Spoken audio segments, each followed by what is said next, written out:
Party Shiv Sena युतीचा। त्याच्यानंतर election संपल्यानंतर काही कामं झाली नाही। महत्त्वाचं म्हणजे पाण्याच्या नावावर ही गेली 5 ते 6 विधानसभेची इलेक्शन लढवली गेली, पण पाणी अजून काय आलं नाही। लोकांना आता सवय पडलेली आहे, लोकांना माहिती आहे इलेक्शन लागलं का पाईप येऊन पडतात आणि रस्ते खोदायला घेतात। त्या पाईपमधनं आज 30 वर्षात कधीच पाणी आलेलं नाही आहे। त्याच्यामुळे आता लोकांना माहिती आहे काम कोण करणार। त्याच्या उलट 1-1.25 वर्ष झालेले आहे आमचे संघर्ष कन्या स्नेहाताई दुबे निवडून आलेले आहेत आणि त्यांनी जो कामाचा झपाटा लावलेला आहे, सगळी कामं, मेन म्हणजे त्यांनी महत्त्वाचा मुद्दा घेतला 30 वर्षात या वसईमध्ये एक सुसज्ज हॉस्पिटल नाही आहे। नमस्कार, मी संकेत आणि आपण पाहत आहात मुंबई आउटलुक। वसई विरार महानगरपालिकेच्या प्रभाग क्रमांक 28मध्ये आपण आहोत, जिथे प्रचार रॅली सुरू आहे आणि ती रॅली थांबवून आम्ही या उमेदवारांची चर्चा करणार आहोत। भाजप आणि शिवसेनेची युती इथे झालेली आहे। अर्थातच राज्यात युती आहे, वेगवेगळ्या महानगरपालिकांमध्ये युती झालेली आहे। ह्या युतीचे हे उमेदवार आहेत आणि या उमेदवारांशी आपण ह्या प्रभाग क्रमांक 28मधल्या काय समस्या आहेत, काय मुद्दे आहेत, कोणते मुद्दे घेऊन ते लोकांपर्यंत जात आहेत आणि जनतेचा कसा प्रतिसाद त्यांना मिळतोय या संदर्भात चर्चा करणार आहोत। आपल्यासोबत भाजपचे अधिकृत उमेदवार निलेश भानुशे आहेत। सर, काय सांगाल, कसा प्रचार आहे आणि कोणते मुद्दे घेऊन जात आहे? नमस्कार, मी निलेश भानुशे, माझ्यासोबत आहे श्री नितीन ठाकूर आणि सौ सुचिता शेट्टी। आम्ही तिघही जण भारतीय जनता पार्टी प्रभाग क्रमांक 28च्या अधिकृत उमेदवार आहे आणि प्रचाराच्या माध्यमातून आम्ही लोकांच्या घरोघरी पोहोचून प्रत्येक डोर टू डोर कॅम्पेनिंग चालू आहे। या कॅम्पेनिंगमध्ये आमचे प्रमुख मुद्दे वसईच्या सर्वांगीण विकासासाठी जे आमच्या आमदार आहेत स्नेहाताई दुबे पंडित, या आमदारांनी जी विकासाच्या वाटचालीकडे चाललेलं आहे याचा हातभार लावण्यासाठी आम्ही लोकांपर्यंत पोहोचत आहोत। ताईंनी केलेल्या वर्षभरातली कामं आणि आत्ता जनतेला नगरपालिकेच्या माध्यमातून जी कामं करायची आहे त्याच्यामध्ये मुख्य विषय आहे स्ट्रीट लाईटचा, त्यानंतर गटारांचा विषय आहे, तुमचं गार्डन आणि इतर ज्या खेळाची मैदान आहे यांच्या सौंदर्यीकरणाचा विषय, असे विविध विषय, तलाव संवर्धन आहे, या विषयावर घेऊन आम्ही महानगरपालिकाची निवडणूक लढवण्यासाठी जनतेपर्यंत पोहोचत आहोत। ठाकूर साहेब आपल्यासोबत आहेत, भाजपचे अधिकृत उमेदवार आहेत। लहानपणापासून कदाचित तुम्ही ह्या वसईमध्येच वाढलेला असाल, याच प्रभागामध्ये वाढलेला असाल।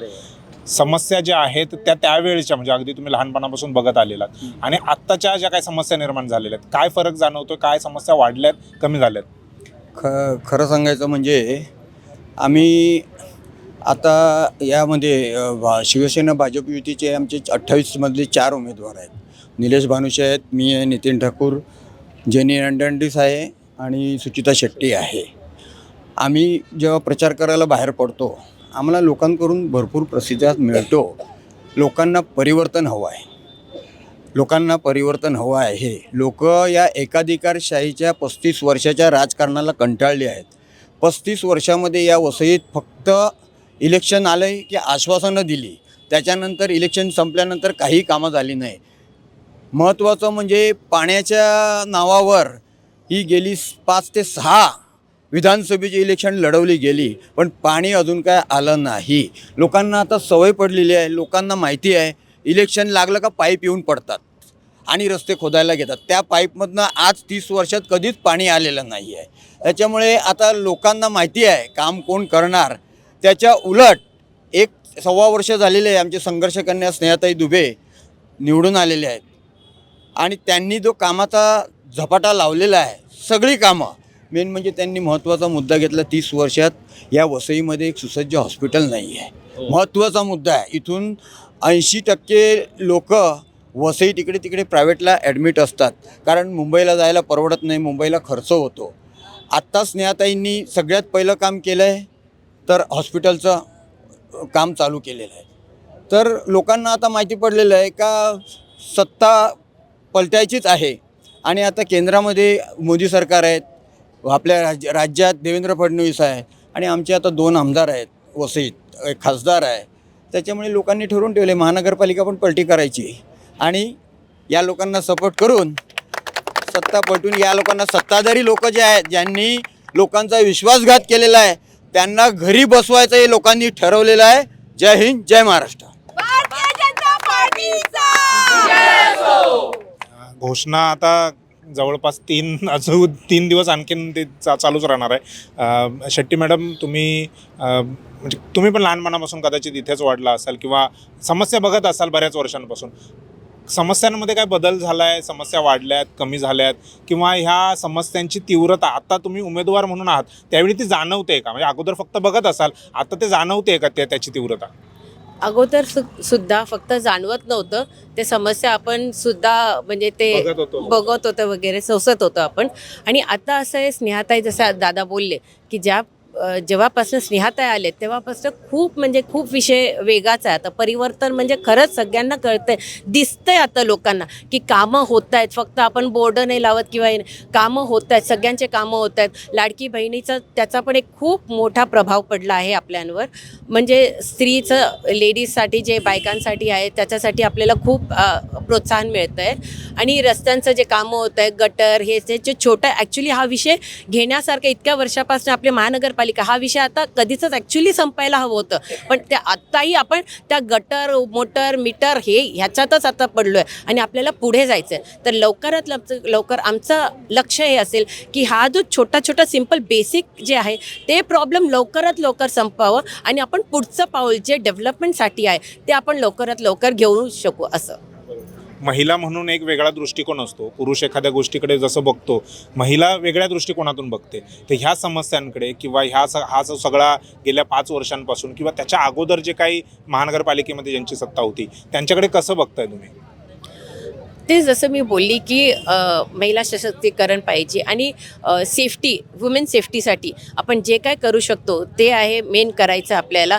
स्ट्रीट लाईट्स रात्री नसतात तेव्हा महिला जे आता सगळी महिला आहे कामावर जातात आणि येताना सगळ्यांना 8, 9, 10, 11 वाजतात.